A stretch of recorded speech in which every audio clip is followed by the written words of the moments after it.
el seminario de los jueves. Lo que sabemos es una gota de agua, lo que ignoramos es el océano. Isaac Newton. En esta sesión tenemos el honor de contar con la presencia de la maestra en ciencias Brenda Carranza Rogerio, quien impartirá la conferencia titulada Estrategias dinámicas en el análisis variacional de un fenómeno físico en un ambiente digital, una experiencia con perspectiva de género. Brenda Carranza Rogerio es licenciada en Física y Matemáticas por la Escuela Superior de Física y Matemáticas del Instituto Politécnico Nacional. Es maestra en Ciencias con especialidad en Matemática Educativa por el Centro de Investigación y de Estudios Avanzados del Instituto Politécnico Nacional. Ha participado en congresos nacionales e internacionales en el área de matemática educativa, tales como la Escuela de Invierno en Matemática Educativa en Nayarit y Puebla, el Congreso de Matemática Educativa en Honduras y la Reunión Latinoamericana de Matemática Educativa en Perú y Colombia, así como en 3 de las más recientes ediciones de la Cumbre Internacional de Género en Ciencia y Tecnología en México, Japón y Chile. Es ganadora del segundo lugar en la categoría Licenciatura de la 9ª edición del Concurso Nacional de Tesis en Género Sor Juana Inés de la Cruz, otorgado por el Instituto Nacional de las Mujeres. Dejamos con ustedes a la maestra en Ciencias Brenda Carranza Rogerio. ¿Ya me escuchan? ¿Sí se ve bien? Bueno, pues antes que nada agradezco mucho la oportunidad de participar aquí en el seminario de los jueves para compartir pues parte de los resultados de mi investigación de maestría, que como ya mencionaron la realicé aquí en el CINVESTAB, en el Departamento de Matemática Educativa, con la asesoría de la doctora Rosa María Farfán Márquez. En particular, pues lo que quiero compartir es esto que denominamos estrategias dinámicas en el análisis variacional de un fenómeno físico, que en particular es el de caída libre en un ambiente digital. Y particularmente hacer énfasis en que esta fue una experiencia en la que consideramos la perspectiva de género, aun cuando no era propiamente el objeto central de estudio, la consideramos, así que queremos compartir pues cómo nos fue. Bueno, en las motivaciones, en por qué decidimos hacer esta investigación, pues en principio pues una problemática muy amplia que ya ha sido reportada acerca de la desvinculación entre la matemática escolar y el mundo real. Y por otro lado, otra problemática que también es amplia porque no existe solo en la educación, no existe solo en México, pero bueno, es la escasa participación de las mujeres en el área de ciencia, tecnología, ingeniería y matemáticas, o STEM por sus siglas en inglés. Y bueno, en particular nosotras lo que hicimos fue enfocarnos en una comunidad de físico-matemáticas y matemáticos en formación. Ahí pues lo que hicimos fue para, digamos, focalizar el tema de la desvinculación, pues concentrarnos en la asignatura de ecuaciones diferenciales. Ahí lo primero que encontramos, yéndonos al currículo propio de esta institución, es que había una contraposición entre el objetivo funcional que planteaban en el plan de ecuaciones diferenciales. Decían, bueno, el alumnado debe ser capaz de reconocer estos problemas, de construirlos a partir de fenómenos físicos, de resolver las ecuaciones diferenciales y de interpretar su solución con relación a ese fenómeno específico. Sin embargo, cuando uno analiza un poquito el contenido del plan, pues en realidad el contenido es meramente operativo.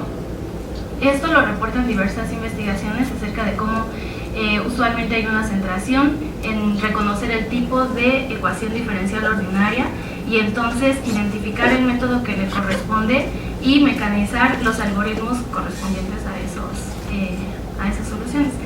Y por otro lado, que cuando se toca, digamos, algunos problemas en contexto, estos contextos pues suelen ser artificiales. Ahora, si bien se reportan estos problemas a lo largo del curso de ecuaciones diferenciales, digamos, el tradicional de enseñanza, una oportunidad que encontramos para conducir la investigación fue justamente la etapa de la introducción, puesto que recibe poca atención en la literatura. Ahora, por el lado de la escasa participación de las mujeres, pues resulta que esto no existe solo en términos cuantitativos. Como ya lo mencionaron, pues en mi licenciatura hice una tesis en donde sí, mi objeto central era el género, y en particular analicé el caso de un grupo de estudiantes a lo largo de un semestre que cursaban álgebra abstracta, y ahí lo que encontré es que, bueno, aparte de que esta proporción es la que se mantiene usualmente, que es una mujer por cada 4 hombres o incluso menor a lo largo de toda esta institución, pues resulta que tienen una experiencia diferenciada por género. Por ejemplo, en las participaciones los hombres son usualmente los que toman la iniciativa, las mujeres no suelen participar para preguntar, para opinar, y si tenían en ese caso alguna inquietud o alguna duda o algo que quisieran compartir en clase, generalmente lo compartían con algún compañero y ese compañero o les daba la retroalimentación que ellas buscaban o lo redirigía al profesor, que en este caso era un hombre. Por otro lado, se aplicaron tests de confianza y ansiedad y resulta que las mujeres reportaban niveles mayores de ansiedad y niveles menores de confianza que sus compañeros, aun cuando su desempeño en los exámenes había sido muy similar o incluso mejor que el de ellas. Y otra cosa que en particular llamó mucho mi atención fue que aún en este nivel, digamos que estaban a la mitad de la carrera y habían decidido seguir la especialidad de matemáticas puras, pues bueno, en general hombres y mujeres asociaban lo masculino, digamos el género, lo masculino con las ciencias exactas y lo femenino con las artes y las ciencias sociales, pero las mujeres en particular hacían esto significativamente con mayor énfasis, es decir, hacían esta asociación con mayor intensidad. Bueno, ahora, pues ¿cómo quisimos abordar este problema? Pues aquí las consideraciones teóricas. En principio, pues la visión que íbamos a tener pues iba a partir de esta visión socioepistemológica. La revisión de literatura nos había mostrado que estaban estas, digamos, para trabajar con ecuaciones diferenciales.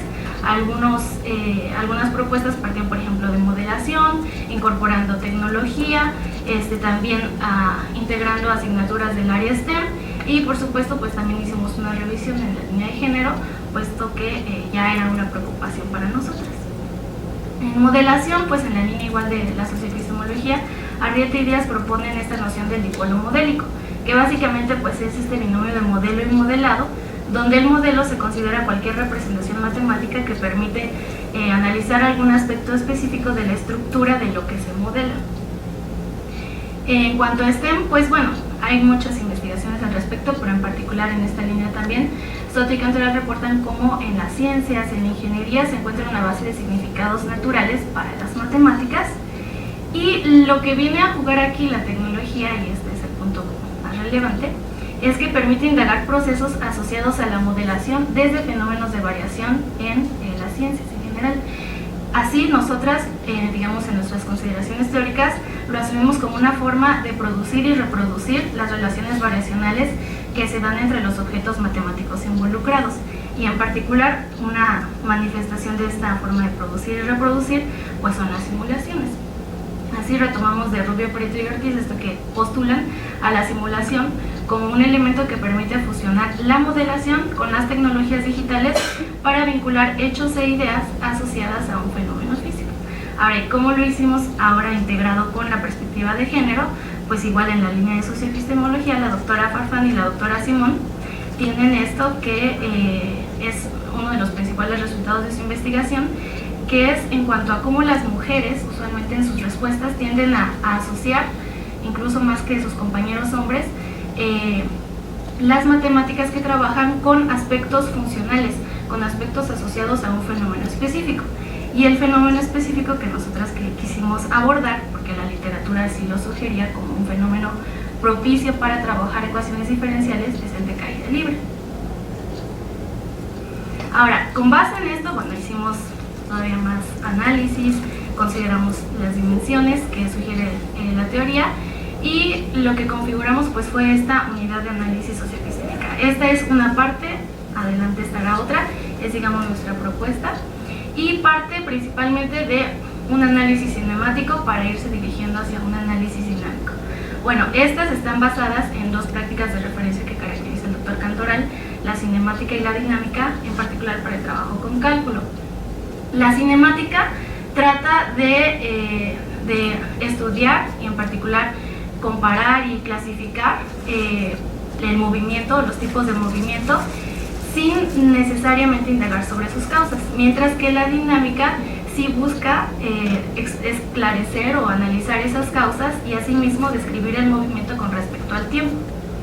Ahora, también lo que consideramos, y esto fue como la parte central de cómo se podría ir hilando este camino, En un inicio, pues la identificación del cambio basada en la investigación de la doctora Suárez, en cuanto a que la importancia de la visualización en la constitución de relaciones entre variables, la geometrización del cambio y la numerización del cambio basado en esta práctica que reporta Arrieta y también Suárez, sobre el trabajo de Oresme, la figuración de las cualidades y también de la numerización de los fenómenos. La temporalización del cambio, que en particular aquí un referente que fue muy importante es este de Arthur, y el cómo el tiempo se puede llegar a considerar como un referente absoluto y cómo este también representa un conflicto ya al momento digamos, de analizar el problema. Y bueno, va a quedar un poco más claro ahora en el análisis de resultados. Consideramos asimismo las estrategias variacionales que proponen Caballero, Pérez y Cantoral, y el sistema de referencia que proponen, bueno, en particular ellos lo definen, proponen la definición ahí en ese artículo, y el sistema de referencia que proponen en el 2017.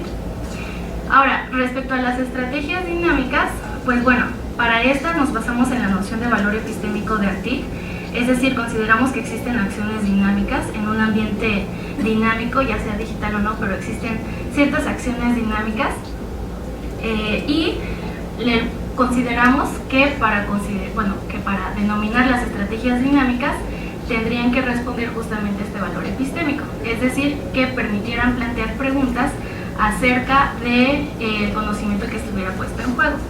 Y así las que perfilamos primero teóricamente, con base en algunos resultados de investigación que consultamos, primero fue la exploración de parámetros y el cómo estos se pueden hallar dinámicamente relacionados en este ambiente. La búsqueda de invariantes, este es un resultado de Rochelle y Hegedus, de cómo la simulación digital interactiva puede favorecer la visualización de lo que cambia y lo que se mantiene constante, y sobre el ajuste, la otra estrategia, ajuste en la estructura, en particular para generar un patrón específico, es decir, que responda a las preocupaciones que se tienen en ese momento en el análisis del problema. La otra parte, digamos esta anterior, está como incrustada en la otra parte de esta unidad de análisis, y sobre todo la utilizamos pues para analizar este problema de caída libre, primero en el análisis del desplazamiento, después en las diferencias entre desplazamientos y después en el cambio entre las diferencias en los desplazamientos.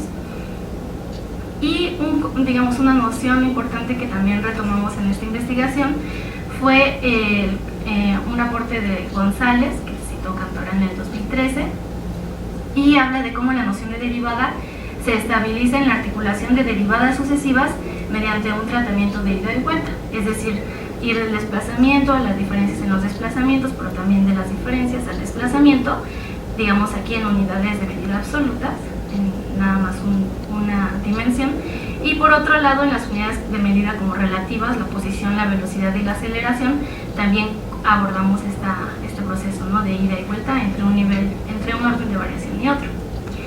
Y aquí otra estrategia dinámica, la cuarta que postulamos, el arrastre con base en condiciones iniciales, y este se basa en la investigación de Buendía y García y en cómo la importancia de considerar la necesidad de las condiciones iniciales en el contexto gráfico, es decir, no solo por qué se necesitan, sino por qué se necesita el número de condiciones iniciales que se requieran. Así, nuestra hipótesis que planteamos fue que la noción de variación en la ecuación diferencial surge de modelar un fenómeno como el movimiento a partir de su naturaleza dinámica, y propusimos que esta naturaleza era una que se constituye en la correlación de variables, donde la caracterización funcional de la relación se establece en la identificación de invariantes a partir de la variación continua de parámetros. Entonces, las preguntas asociadas a esto que quisimos explorar pues tenían que ver justamente con las nociones físicas, los argumentos variacionales que se empleaban, las variables que se consideraban, cómo se trabajaba el contexto gráfico y numérico, las estrategias dinámicas que postulamos y por supuesto las observaciones con relación al género. ¿Cómo lo hicimos? Pues partimos primero de un diseño y para este lo elaboramos a través de una trayectoria hipotética de aprendizaje y con base en la unidad de análisis que propusimos.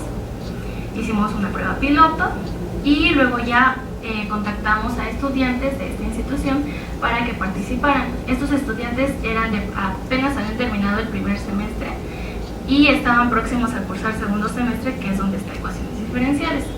Participaron 8 hombres, 3 mujeres, y pues en lo que consistió es como el diseño que elaboramos estaba en la plataforma de GeoGebra, es decir, estaba en línea, pues primero lo resolvieron individualmente todas y todos, y después tuvimos en medio una charla informal y finalmente una socialización de resultados. Para esto, para recabar la mayor cantidad de información posible, pues grabamos las pantallas, todo con previa autorización de ellas y de ellos.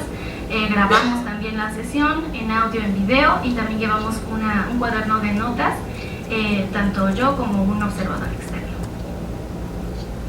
En la socialización de resultados, pues bueno, nosotras planteamos que para poder hacer esta discusión en esta etapa, retomaríamos algunos puntos clave, y estos puntos clave pues los ubicamos primero en la prueba piloto.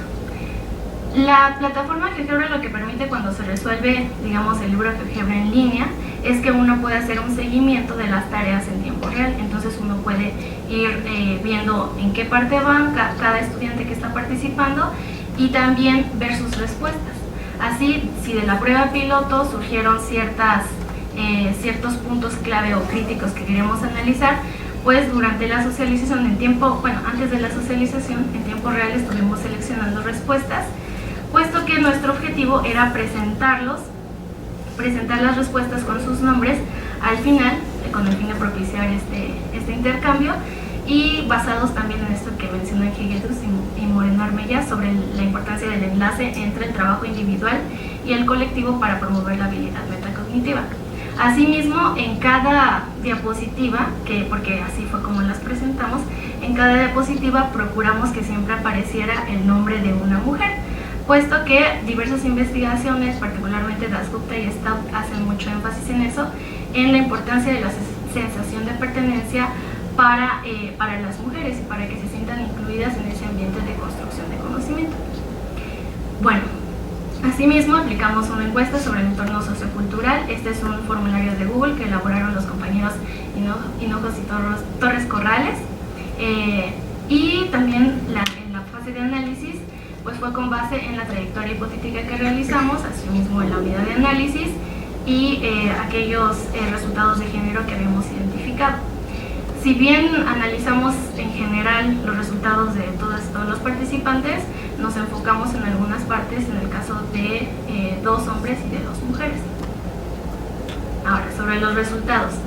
Bueno, el diseño comienza con esta actividad y es básicamente, se presentan 3 escenas y se plantea, bueno, ¿cuál de las 3 gotas que van a caer es la que cae más rápido?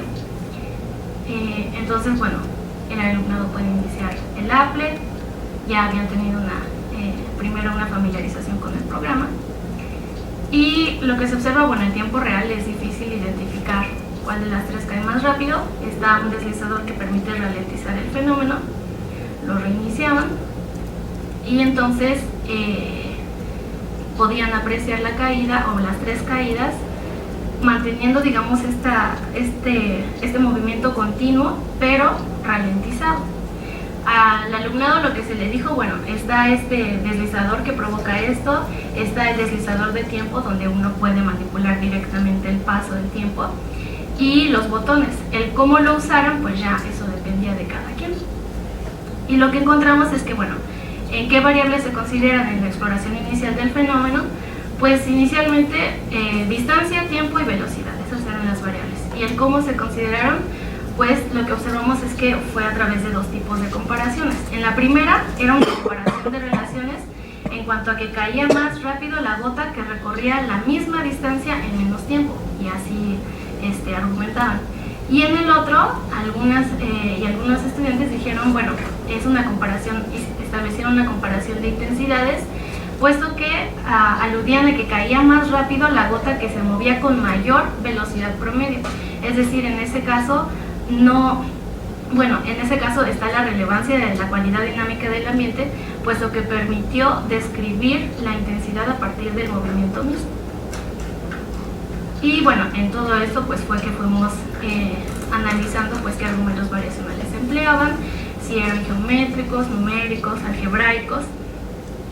Y respecto pues a las estrategias dinámicas, más en particular, nos planteamos, bueno, emergen estas estrategias y de qué manera se exploran. Y primero, pues sí, la exploración del parámetro tiempo, pues estaban esas dos modalidades, directa y ralentización. Pero también lo que observamos es, por ejemplo, el siguiente applet que se les propuso era, tenían otra vez las 3 escenas y se les sugería unir las 3 escenas para ver qué es lo que ocurría, puesto que al mismo tiempo que se preguntaba cuál de las 3 gotas cae más rápido, se cuestionó por qué es esta diferencia en las caídas. Es decir, queríamos ver que nociones físicas se incorporaban. Y lo que nos sorprendió en ese momento fue que la mayoría, a pesar de que yo había cursado física o no, la mayoría aludía a las condiciones del ambiente, es decir, a la viscosidad del medio, o que tal vez había una corriente de aire que provocaba diferencia en las caídas, pero nadie había aludido a que las velocidades iniciales, por ejemplo, de la gota podrían ser diferentes y que en realidad estuvieran en el mismo medio. Entonces este applet tuvo esa finalidad como de abordar esta posibilidad, y entonces el alumnado, bueno, lo que observamos es que iniciaban generalmente la caída, luego lo unían las escenas, la iniciaban otra vez, como estaba, bueno, después decidían separarlas nuevamente, exploraban ahora a un tiempo o a un paso de tiempo menor las caídas, las volvían a unir y también con un paso de tiempo menor exploraban esta caída. Entonces lo que permitió este applet y las preguntas que se generaron después, pues fue explorar justamente el todo a partir de las partes. Y más indago, incluso se les cuestionó sobre, bueno, y si se siguiera subdividiendo, ¿qué esperaríamos que ocurriera? Y este tipo de discusión pues se contextualizó al mismo tiempo apoyándonos de las nociones de velocidad promedio y de velocidad instantánea, que bueno, como ellos ya habían llevado física aún antes, pues lo incorporaban en su discurso. Ahora, también trabajamos con algunos videos de una cascada artificial, que es como, este es un reloj de agua de Osaka, en donde con la caída del agua forman diferentes figuras. Entonces lo que quisimos explorar aquí, y le preguntamos al alumnado, es qué observas en la figura conforme va pasando el tiempo o conforme cae el agua. Al inicio, en medio, al final, ¿qué es lo que se observa? Y con base en ello, pues preguntamos si sería posible, por ejemplo, mostrar esta figura en la cascada, en ese reloj de agua, o bien esta, ahí justamente la clave es esta diagonal que se presenta en medio, y que asumirían con respecto a las observaciones que habían hecho, si se podrían formar o si tendrían variaciones, ¿no? Bueno, ¿qué es lo que queríamos evaluar justamente? Ahora, con respecto al género, en este punto hubo algo muy interesante porque, como mencionamos, la mayoría, o bueno, de hecho todas y todos, dijeron, a los fenómenos físicos a los que aludieron para explicar la diferencia en las caídas eran las condiciones del medio. Pero resulta que cuando uno analiza las grabaciones, se observa que los estudiantes, los hombres, se regresaban y cambiaban. Por ejemplo, muchos de ellos cambiaron y agregaron y también la velocidad inicial del objeto, porque ya lo habían reconocido en el siguiente applet. A nosotros no nos preocupaba en realidad que eso lo hicieran, que se adelantaran o que se regresaran, porque de todas maneras estábamos grabando las pantallas y eso lo podríamos apreciar. Pero en particular lo que nos llamó la atención es que los hombres tendían mucho a hacer esto, a adelantarse también, a revisar lo que venía después regresarse a responder. Y sin embargo las mujeres siempre seguían punto por punto todo el orden del diseño. Entonces también lo que mencionamos aquí en la investigación es que esto puede tener fuertes implicaciones al momento de evaluar, puesto que uno puede tener una idea diferenciada. Si es que uno no tiene la grabación de sus resoluciones, pues uno podría asumir que tal vez el desempeño de ambos fue distinto y en realidad no. Bueno, al cuestionar sobre el comportamiento de diferencias y cambios, nosotros decidimos utilizar este lenguaje de diferencias en los desplazamientos y cambios en las diferencias, para no hablar de la diferencia, del cambio en cambio y no revolverlos. Y bueno, cuando cuestionamos sobre el comportamiento de las diferencias, pues aquí lo que se observó fue la estrategia dinámica esta de búsqueda de invariantes, porque primero, bueno, ahí está una simulación del reloj de agua. Se muestran las diferencias entre los desplazamientos de manera gráfica y posteriormente se alinean esas diferencias. Y el objetivo es que analizaran, variando los valores de tiempo, cómo es que se comportaban esas diferencias. Después se hizo lo mismo con los cambios en las diferencias, igual se determinaron gráficamente y luego se alinearon y se analizó qué es lo que ocurría, ¿no?, cuando se cambiara el tiempo. Y lo que se observó y lo que el alumnado respondió es que, bueno, en uno se aprecia un comportamiento lineal y en el otro se aprecia un comportamiento constante. Es decir, que las diferencias en los desplazamientos mantenían este comportamiento lineal y los cambios en las diferencias mantenían este comportamiento constante. Y en particular uno de los estudiantes, que aquí utilizamos nombres, bueno, son seudónimos, no son sus nombres verdaderos, pero bueno, Miguel mencionó, pues yo no vi la necesidad de ver números. Cuando estaba la discusión de ya cuando se incorporaron también los valores y así, en particular uno de ellos mencionó, bueno, pues la verdad es que yo no vi la necesidad de ver números cuando me preguntaron sobre el comportamiento, con esto me fue suficiente. Y algo también que se apreció, y que esto no fue tan marcado, digamos, en ese sentido se podría explorar en otra investigación con mayor profundidad, es que cuando se planteaban las preguntas de manera abierta, es decir, cuando no se preguntaba por cantidades o cualidades, observamos una mayor tendencia en ellas a incorporar aspectos cualitativos en sus respuestas, mientras que ellos se iban más hacia lo numérico. Respecto a este contexto como gráfico numérico, ¿de qué manera se recurre a las tablas numéricas y a las gráficas para argumentar respecto al fenómeno, si se integran entre sí? Bueno, pues al cuestionar sobre cuánto cambiaban las diferencias, ahora sí cuánto, ahí se les presentaba una tabla en la que podían trabajar, y lo que se les preguntó es acerca de las diferencias, de cuánto cambiaban las diferencias. Pero lo que observamos es que la mayoría tendía también a calcular las diferencias en las diferencias, o el cambio en las diferencias. Es decir, se calculó la diferencia de las diferencias para describir su comportamiento, o en otros términos, se buscó describir esta cantidad a partir de su cualidad. Es decir, ¿cómo se comportan estas diferencias? Pues bueno, a partir de su cambio se puede describir. Y eso es lo que hicieron. Asimismo, en este tipo de planteamientos o de preguntas donde se cuestionaba sobre valores numéricos, lo que observamos muy consistentemente fue en ellas una constante inclusión de calificativos que sugerían la plausibilidad de sus respuestas. Es decir, diciendo casi tanto, aproximadamente, alrededor, tal vez, y era muy consistente esto, mientras que los hombres usualmente solo ponían esto, o el resultado numérico, o diciendo es tanto, o incluso uno de ellos puso exactamente tanto. Entonces, bueno, esa es otra diferencia en particular que identificamos.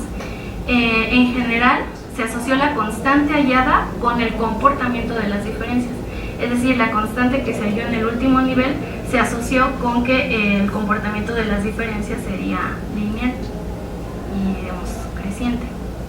Y también hubo quienes anticiparon, con base en esta constante, que la forma de la gráfica de la velocidad con respecto al tiempo tendría una forma recta. Ahora, la exploración del parámetro también se observó en la exploración del intervalo de tiempo, en el paso en particular de la velocidad promedio a la velocidad instantánea. Este fue un applet en el que se exploraba, pues bueno, con distintos intervalos, cómo cambiaba la representación gráfica de la velocidad respecto al tiempo. Como se observa hasta abajo, pues son como unos bienes más largos, abajo más chicos, pero poco a poco van delineando la forma recta que correspondería a la representación de la velocidad instantánea. O sea, en general todas estas son representaciones de la velocidad con respecto al tiempo, solamente que unas son promedio y la otra al final pues es la instantánea. Y asimismo esta exploración permitió analizar sus implicaciones en el fenómeno. Aquí, por ejemplo, hay dos deslizadores en el eje temporal, que es el tiempo inicial y el tiempo final, y era que podían explorar con esto como quisieran la gráfica de la velocidad, la gráfica de la posición, y el fenómeno, cómo se observaba el fenómeno para ciertos valores de velocidad, para ciertos valores de posición, e incluso cuando se llegaban a coincidir tiempo inicial, tiempo final, qué implicaciones tenían el fenómeno. Y aquí pues la respuesta era, bueno, pues lo que se tiene es una fotografía del fenómeno. En particular, uno de los estudiantes, Ramón, mencionó que con esto le quedó mucho más claro cómo se llegó al concepto de velocidad instantánea y cómo se puede aplicar, porque mencionaba que en cálculo, por ejemplo, veían derivadas, veían la noción de límite, y en física abordaban el paso de la velocidad, a la aceleración, sus formas promedio e instantánea, pero en este punto lo que le permitió fue como unir ambos conocimientos, como articularlos, para entender qué es lo que estaba viendo ella y qué es lo que estaba viendo, digamos, en el contexto de física. Y bueno, también otra cosa que observamos con relación al género es que, bueno, este compañero, pues, y muchos otros, en general, les era fácil comentar o hacer opiniones respecto al diseño o respecto a las soluciones o así, pero en cambio en las mujeres se observó muy consistentemente una renuncia a participar, y eso aun cuando sus respuestas fueran incluidas entre las respuestas que iban a ser discutidas. Incluso si primero ella comenzaba la discusión, generalmente cuando un hombre se incorporaba, ella ya evitaba seguir la discusión. Ahora, en cuanto al arrastre con base en condiciones iniciales para ubicar la cantidad a partir de la cualidad, bueno, ahora es la vuelta. Ahora tenían las diferencias ordenadas, los cambios, bueno, alineados, los cambios alineados, y pues ahora las ordenaban. Cuando se ordenan, la pregunta era, bueno, y ya con esta información que tú tienes, ya sabes cómo es el comportamiento de las diferencias, sabes cómo es el comportamiento de las posiciones, podrías ubicar al conjunto de gotas. Y lo que hacían, bueno, primero pensaban tal vez que hasta arriba o tal vez hasta abajo, es decir, reconocían la necesidad de un referente para poder ubicar al conjunto completo, pero no necesariamente identificaban cuál era ese referente que se necesitaba. Y la discusión lo que permitió fue reconocer que dicho referente, por ejemplo en el caso de las posiciones, era conocer la posición de una de las gotas. Con que se conociera la posición de una de las gotas en algún momento determinado, se podía determinar a través del comportamiento que ya se sabía que tenían la posición de las demás gotas. Igualmente que en el otro caso, lo que se necesitaba era la magnitud de una de las diferencias para poder determinar a las demás. Esto también, esta, digamos, estrategia se observó al pedirles que ubicaran la gráfica de la posición, la gráfica de la velocidad y de la aceleración con respecto al tiempo. Aquí la restricción, y aquí es como la importancia de las consideraciones que se deben tener en cuenta cuando se trabajan en ambientes dinámicos, es que aquí, por ejemplo, el arrastre de la gráfica estaba restringido a solo desplazamientos verticales. Entonces el tiempo, por ejemplo, ahí el tiempo inicial siempre iba a ser 0, por ejemplo. Y en la gráfica de la aceleración pues fue relativamente sencillo, la mayoría lo hizo rápido y solamente dijo, bueno, cuando se les pregunta ¿y por qué lo ubicaste en ese lugar? Pues argumentaban, pues porque ese es el valor que encontramos, ¿no? 9.81 corresponde a la aceleración, entonces se encuentra ahí. Pero en el caso de la gráfica de la velocidad y la gráfica de la posición, y por eso antes hacía referencia a esta obra sobre cómo es que el tiempo en la visión newtoniana se consideraba como un referente absoluto, pues como ya mencioné, bueno, el arrastre estaba restringido a solo desplazamientos verticales, y aún así cuando se les preguntaba en qué se habían basado para ubicar la gráfica, decían que se habían basado en que el tiempo inicial era 0. Pero bueno, ya la discusión permitió comentar esto más a fondo y ver que, bueno, si los arrastres estaban restringidos verticalmente, entonces el tiempo inicial siempre iba a ser 0. Entonces tuvieron que haber considerado otra cosa y ya mencionaban, bueno, en el caso de la velocidad, que la velocidad inicial era 0. En el caso de la posición, tal vez que se comenzó a medir desde 0. Y cuando se cuestionó entonces por qué ubicaron primero como que su referente había sido el tiempo, uno de los estudiantes incluso dijo, bueno, es que en los problemas de física siempre lo que nos dan es el tiempo, y con ese valor de tiempo podemos reconocer todo lo demás o determinar todo lo demás. Entonces, bueno, Así, también hubo el último applet era ahora un arrastre, pero sin restricciones en el desplazamiento, es decir, podían moverlo hacia arriba, abajo, izquierda, derecha, y se les presentaba la imagen de una gota, así de la posición como si fuera una fotografía del fenómeno, y por lo tanto se mostraba la ubicación correspondiente de esa gota en un tiempo específico. Y se les preguntaba, bueno, ¿cuál sería la gráfica que corresponde o que describe ese fenómeno? Y lo que decían, bueno, la primera, la que está abajo a la izquierda, es la que se les proponía. Y no podían en ese caso iniciar la simulación, solamente podían ver esa imagen. Entonces se les decía, bueno, ¿consideras que es ese lugar en el que está o lo moverías del lugar? ¿Por qué lo moverías del lugar? Y algunos, por ejemplo, algunas también, la ubicaban la gráfica con su vértice en el origen y explicaban, ¿no?, por qué lo habían hecho y así. Y en particular, pues ese punto coincide tanto en la forma de la izquierda como en la forma de la derecha, pues la gráfica pasa por ese punto.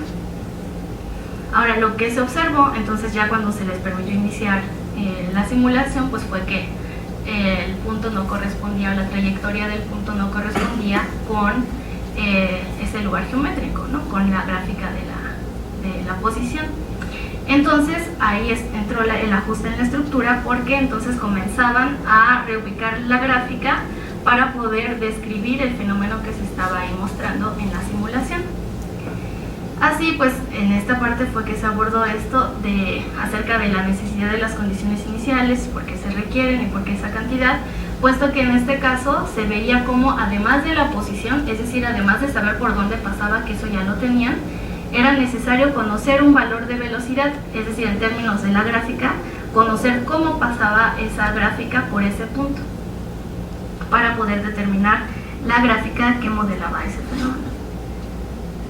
Ahora, bueno, pues en las conclusiones, lo que proponemos es que, bueno, los ejes coordenados pueden ser incorporados con relación al momento en que se vayan requiriendo, es decir, como que vayan respondiendo al uso que se les está dando cuando se está modelando.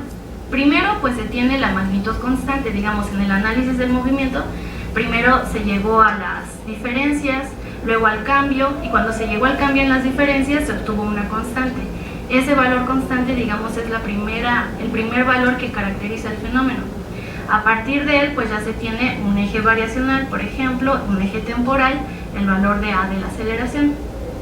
Asimismo, este tipo de comportamiento va a describir un comportamiento lineal, es decir, va a describir el cambio de un comportamiento que es lineal, que en términos gráficos pues sería la inclinación de la recta, en términos físicos la magnitud de sentido de la velocidad del fenómeno. Luego, también esta misma, incluso considerando este concepto de geometría diferencial de la curvatura, de una gráfica de una curva, es que con este valor de A, digamos, esta constante, es suficiente para obtener que en un segundo orden de variación se va a obtener una parábola. Donde se ubique con respecto al tiempo o con respecto a su eje dimensional, digamos, de la posición, pues eso ya va a responder a las otras constantes, pero en particular esta A ya va a determinar que describe el comportamiento de una parábola, digamos, en el segundo orden de variación. Y bueno, la B, digamos, la segunda constante, ya responde a cuando se ubica a la gráfica de la velocidad en su eje variacional y temporal, es decir, ubicar la velocidad en términos físicos, la velocidad del objeto que se mueve en un momento determinado, y a partir de pues ya se determina lo demás. Esta, pues, en términos gráficos, la ordenada al origen de la recta, y asimismo en la parábola lo que va a poder determinar es la forma de la curva en cierto momento. Es decir, aquí, con esto, si es que, por ejemplo, ya se tiene que la velocidad inicial del objeto es 0, entonces en la parábola su cresta va a corresponder con el eje temporal cuando esté en 0. Pero, digamos, el otro eje va a aparecer ya hasta que se determine, en términos fenómenos físicos donde inicia la medida, es decir, la ordenada al origen de la parábola, y ahí pues ya es el eje espacial. Entonces ya más ampliamente pues lo que concluimos es que se respalda la necesidad de propiciar una construcción de conocimiento que esté centrada tanto en el uso que le da sentido como en la comunidad que lo construye, es decir, asumimos que es igual de importante o igual de relevante y que ambos requieren atención. En cuanto a la participación de las mujeres, y algo que comentamos ahí muy puntualmente, es que ha de ser propiciada, es decir, han de sentirse incluidas, parte de la comunidad, pero no ha de ser forzada, es decir, al decirle a esta persona, incluso hombre o mujer, decirle tienes que hablar, tienes que participar, no le va a hacer sentirse más parte del grupo o no le va a hacer sentirse más libre de compartir su opinión. Por lo tanto, a lo que aludimos es que antes de forzar una participación es propiciar que el ambiente sea adecuado para que sienta que puede expresarse con libertad. Y la otra, pues, en cuanto a las simulaciones, que sí pueden ser consideradas como un soporte concreto, como lo observamos en esta experiencia, y como la experimentación digital permite en particular que modelo y modelado convivan en un mismo ambiente. En este caso, asumiendo que lo modelado es esta simulación, aunque de un fenómeno físico y que sigue siendo, digamos, considerado por el alumnado como un soporte concreto. Las referencias, bueno, pues, ahí las que se citaron.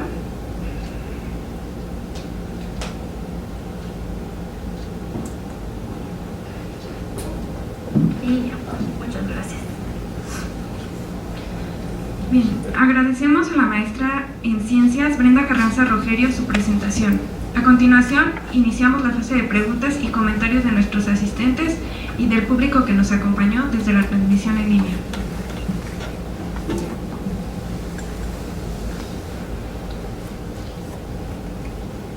Bien, debido a que no hay preguntas en la transmisión en línea, dejamos al público si tienen alguna pregunta.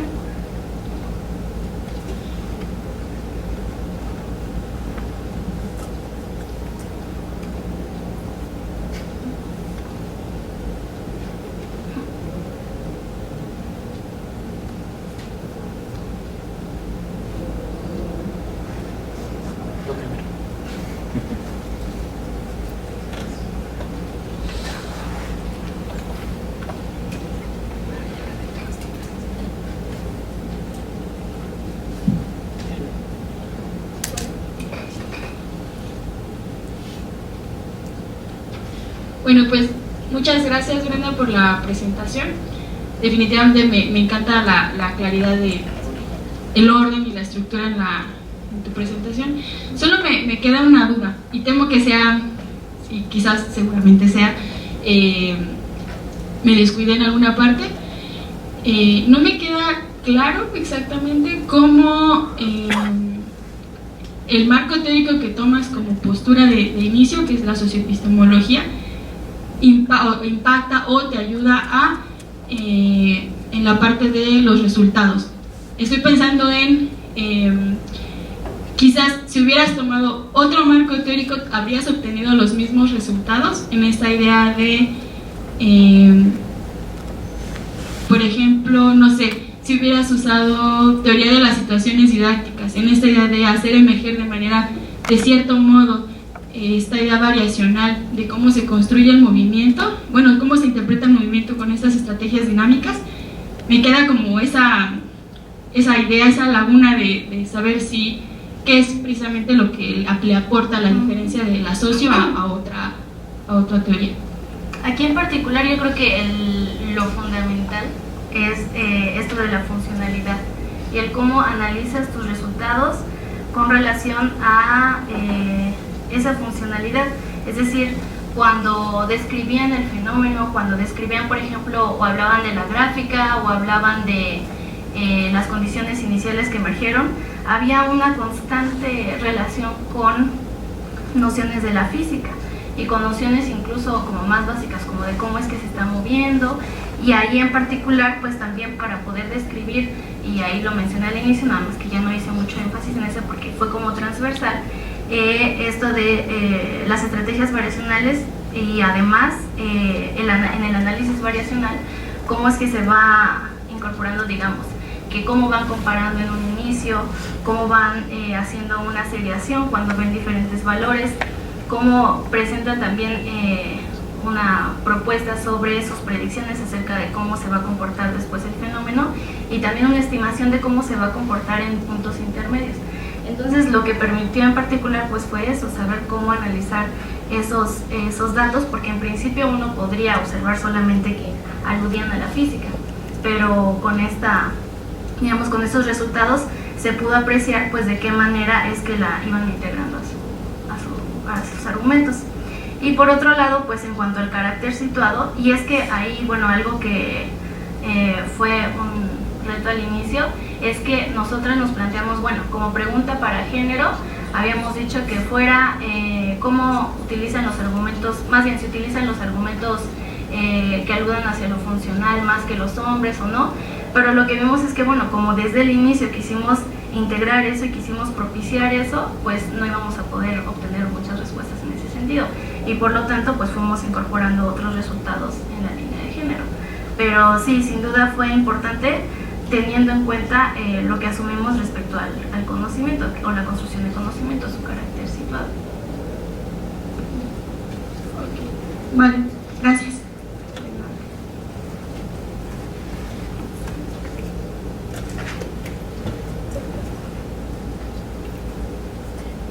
Hola Brenda. Gracias por la exposición, siempre es un placer escucharte. Igual yo voy con esta idea de ya sé que la perspectiva de género no fue como el foco central de tu trabajo, sino que la tomaste como una idea transversal. Entonces lo que te voy a pedir es más una reflexión al respecto, que en realidad sí está eso o no en tu trabajo, porque lo veo como algo transversal y no el centro de interés. Ahora, considerando que esta idea de la perspectiva de género es una variable meramente sociocultural y que sabemos que afecta la manera de hacer y ver a las matemáticas, entonces, ¿cómo verías la relación entre la perspectiva de género y la problematización del saber que hacemos en la socio? O sea, ¿cómo se integrarían esas dos o se complementan? Y específicamente, ¿cómo lo verías en la unidad de análisis socioepistémica? Que es como el resultado de tu problematización. O sea, ya sé que no fue tu centro de interés, pero quisiera que reflexionaras al respecto. Yo, por ejemplo, pues cuando uno inicia, tiene uno muchas expectativas, por ejemplo, en particular en la línea de género, y sobre todo por lo que yo ya había explorado previamente con las estudiantes y con estudiantes, o sea, una comunidad muy afín a esta que trabajamos ahora. Pues yo pensé, bueno, podemos hacer un análisis más robusto, en donde podamos hacer una relación incluso, por ejemplo, histórica, filosófica, entre cómo ha venido evolucionando la teoría de género con relación incluso al empoderamiento, y cómo esto podría provocar que tuvieran una relación diferente con el saber. Pero ya entre más uno va analizando eso, de lo que se da uno cuenta es que necesitaría, al menos yo, necesitaría de trabajar con, no sé, o enfocarme más de lleno a ello, o trabajar con otra persona que, por ejemplo, fuera del área de sociología o de psicología, para poder de verdad darle esa robustez. O sea, porque uno podría pensar, bueno, esto lo respondió porque es mujer, ¿no? Porque las mujeres respondieron esto y los hombres respondieron esto, entonces fue por eso, por su incluso podrían decir uno por su sexo. Pero en realidad, como dice Marta Lamas, o sea, no hay cuerpo que no haya sido tocado por la cultura. Entonces sería, por lo menos con lo que yo hice, sería difícil poder caracterizar qué de verdad respondía al género masculino y qué al género femenino y qué de verdad a su sexo. Entonces, por ejemplo, con la encuesta lo que se hizo sí fue a aproximarse un poco más a ellas, por ejemplo, que saber que sí eran, por ejemplo, primogénitas, la gran mayoría, y que habían trabajado con videojuegos, que jugaban, por ejemplo, deportes, que les gustaba la música, y algunos aspectos, digamos, que no son tan culturalmente asociados con lo femenino. Pero lo que vi es, bueno, con esta cantidad de información aún así no es suficiente para poder caracterizar esa relación y tendría que hacerse un trabajo interdisciplinario para poder darle o abordarlo con la seriedad que amerita. Gracias. Gracias.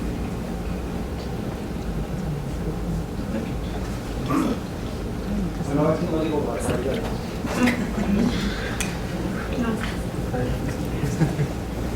Sí, es en relación al asunto de género, que ya lo dijiste, porque no, cuando haces el planteamiento y ve uno el título, entonces dice, a ver, cómo está jugando ese asunto. Y sí, es claro que queda esa vertiente cultural o sociocultural, como le quieras llamar, y porque uno pregunta, bueno, ¿cómo una mujer piensa la ciencia? Y entonces uno empieza a decir, a ver, ¿qué elementos de cognición de género hubiera? Pero es una pregunta tremenda, ¿sí? O sea, es más, no sé si exista, la verdad. Entonces, si me escuchan ciertos sectores, me van a decir, estás diciendo tonterías, ¿sí? Pero bueno, la pregunta se la hace uno de todos modos, ¿sí? Entonces, y ahora voy, a pesar de que hiciste la declaración ahora de que sí indagaste la propensión o, bueno, la inclinación que puedan tener estas mujeres hacia el uso de estas herramientas digitales, ve cómo se enreda el asunto. Yo quería nada más hacer la observación, porque el diseño, yo podría preguntar, ¿es un diseño de género? Es decir, o es o de dónde nace, o sea, ¿por qué se construye así? Porque la hace una mujer, o lo diseñan unas mujeres. Y ese pensamiento es genuinamente de género, o es de otra naturaleza, o está pensado en el esquema, de modo, en la tradición, digamos, masculina. ¿Eso lo pensaste en algún momento? Sí, por ejemplo,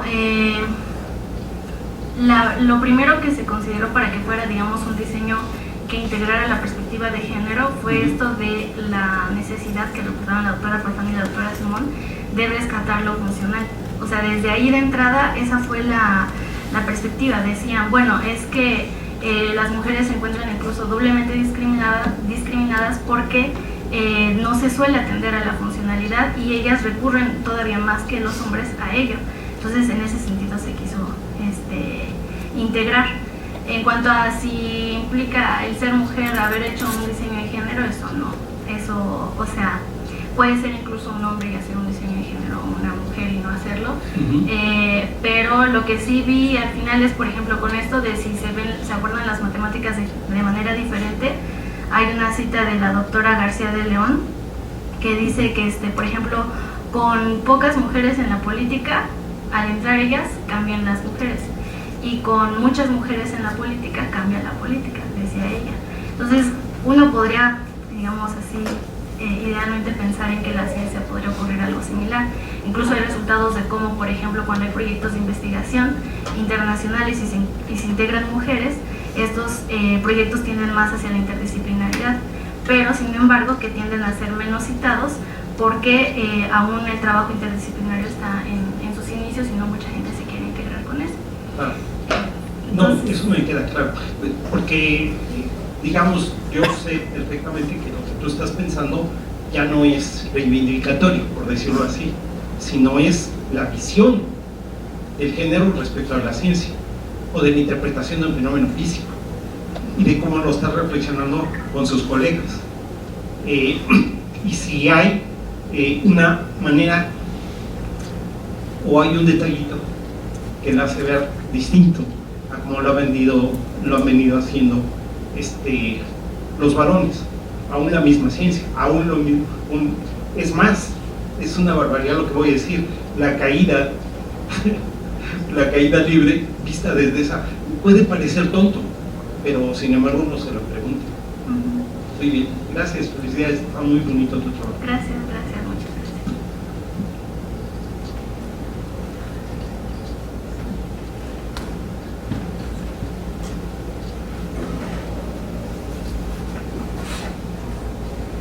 Buenos días, gracias Nela por tu presentación. Tu proyecto siempre me ha gustado mucho. Cada vez que te escucho entiendo cosas diferentes, o sea, más amplias, más detalles de lo que hiciste, ¿no? Más que nada es un comentario de acuerdo a mi toma de datos que recientemente hice durante un semestre en una comunidad de ingeniería mecatrónica. Y eso me lleva mucho a, cada vez que te escucho, a estar pensando en lo que yo viví. Bueno, esta comunidad eran 43 estudiantes hombres y 5 mujeres. Es una asignatura ya de eficiencia terminal de séptimo semestre de 9 semestres. Y lo que yo veo ahora a la luz de tu trabajo, porque traté siempre pues de diferenciar hombres y mujeres, es que lo que me dijo la doctora Gisela antes de tomar los datos es que esas mujeres quizás se podrían haber masculinizado. Bueno, no sé si es la palabra correcta o lo estoy diciendo mal. Entonces, fíjate que de esas mujeres, la clase era laboratorio, 2 horas, un manejo técnico de robots industriales, que son robots reales que se utilizan en fábricas, pero a velocidad de enseñanza al 50%, porque pues, son robots de casi 1 tonelada de peso y son peligrosos. Entonces, ahí también la clase de teoría era 3 horas. Y las mujeres, por ejemplo, en la teoría, de las 2 mujeres que estaban ahí, una de ellas era la hija menor y era considerada líder, por ejemplo, en su trabajo. Pero me acuerdo mucho porque a veces hacían tareas y ellos, todos los estudiantes, compartían respuestas. Y me acuerdo que, por ejemplo, ella cuando veía, era muy segura en muchos aspectos. Incluso ella me lo dijo en la encuesta que era líder, se consideraba líder, pero cuando compartía con sus compañeros, decía, tuve un error, porque veían que las respuestas eran diferentes. Entonces eso me llevaba a pensar que a pesar de que ella decía que sí era líder y todo y tenía esa autoconfianza, a veces como que dudaba. Y la otra estudiante en la teoría pasaba desapercibida. Además, tanto en la teoría como en el laboratorio, las 5 mujeres comentaron que preferían reunirse solo con hombres, y yo lo veía. O sea, las mujeres, todas las mujeres lideraban un equipo, entre mujeres no, solamente confirmaban información entre ellas. En el laboratorio en particular había una estudiante que pues es la abeja reina, ¿no? Y bueno, en la experiencia cuando yo llegué, todos los estudiantes me aceptaban con mucho gusto. De hecho, 7 estudiantes de los 43 fueron estudiantes míos en asignaturas de física y de matemáticas. Y esas estudiantes no, o sea, siempre que me veía, es como, te está robando mis compañeros. Entonces tuvo un apego así de que me cuestionaba cosas, hasta me miraba feo. Si traía algo me decía, ay, qué feo está esto que tienes, ¿no? Y poco a poco ya me la fui ganando, pero sí fue complicado. Y respecto al profesor, este profesor que daba la asignatura, tanto teoría y laboratorio, que es el único profesor que da el laboratorio y es el que creó el manual, también me llama la atención que utilizaba un lenguaje incluyente, o sea, en las y los hombres, y también corregía igual.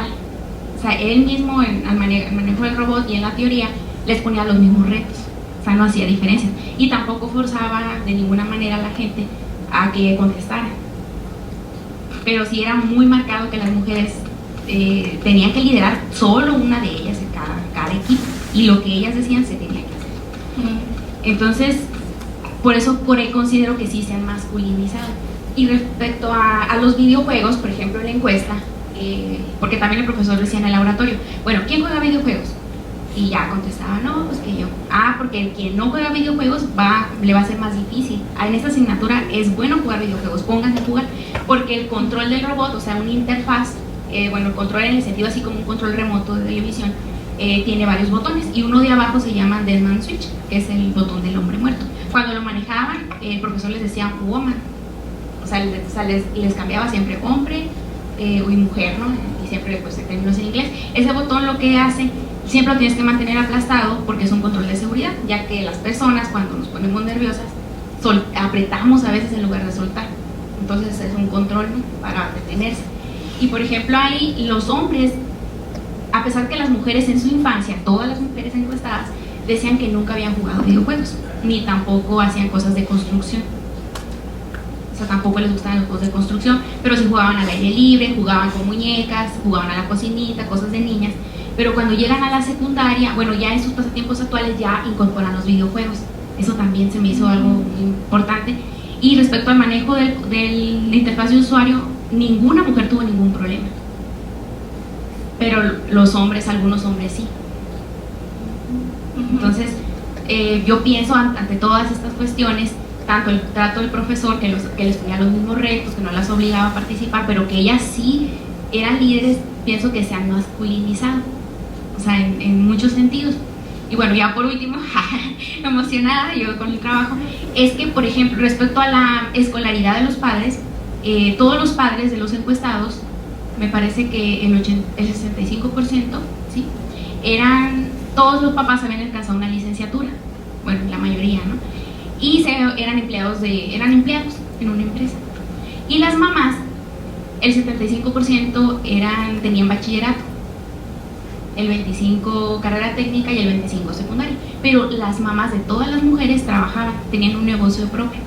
Y cuando yo les pregunté también que sí, ¿qué aspiraban ellos al verse, al terminar la licenciatura? Las mujeres, bueno, los hombres decían que ellos querían trabajar, que querían ser empleados. En su mayoría, un 85% decía que ellos se veían siendo empleados de una empresa. Y las mujeres decían, sí, quiero ser empleado de una empresa, 50%, pero el 75% decía que quería emprender un negocio y seguir estudiando. Entonces eso fue algo así como bastante increíble. Y algo ya por último, siempre digo por último, es que en las matemáticas, por ejemplo, ¿cuál fue la asignatura favorita de estas mujeres? Y me comentaron que desde la primaria, secundaria, todos los niveles, excepto el superior, matemáticas era su asignatura favorita. Pero los hombres era gradual. ¿Y cuál fue su favorita actualmente en la carrera? Pues las de su carrera. Entonces las matemáticas fueron desplazadas de cierta manera por lo que es la profesión.